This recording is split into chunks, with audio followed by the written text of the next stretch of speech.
বুধবার সকাল থেকে রংপুর বিভাগের ৫৮টি উপজেলা থেকে সমমনা ৮ ইসলামী দলের নেতাকর্মীরা মিছিল নিয়ে আসেন রংপুর কালেক্টরেট ঈদগাহ মাঠে।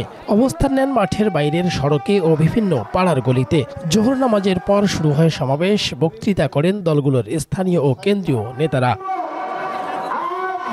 এ সময় জুলাই সনদের আদেশ জারি ও জাতীয় নির্বাচনের আগে গণভোট সহ ৫ দফা দাবি আদায়ে ঐক্যবদ্ধ থাকার আহ্বান জানিয়ে জামাতের কেন্দ্রীয় নায়েবে আমির অধ্যাপক মুজিবুর রহমান বলেন, যারা গণভোট চায় না তাদের পরাজয় কেউ ঠেকাতে পারবে না।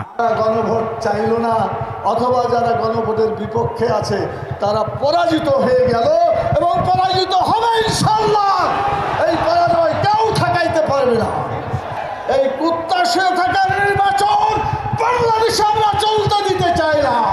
একই সভায় ইসলামী আন্দোলন বাংলাদেশের আমির সৈয়দ মোহাম্মদ রেজাউল করিম বিএনপিকে ইঙ্গিত করে বলেন, সংস্কার এবং বিচারকে গুরুত্ব না দিয়ে ক্ষমতায় যাওয়ার জন্য পাগল হয়ে গেছে একটি দল।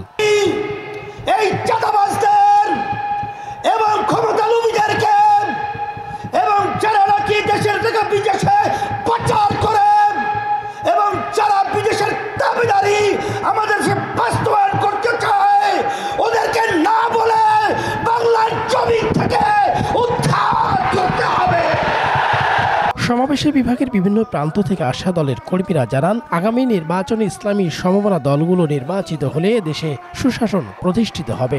আমরা চাই পার্লামেন্ট থেকে শুরু করে ইউনিয়নের মেম্বার পর্যন্ত কোনো জনপ্রতিনিধির মধ্যে যারা কোনো দুর্নীতিবাজ, চাঁদাবাজ, দখলবাজ, কাপিখার গোষ্ঠী তারা ঢুকতে না পারে।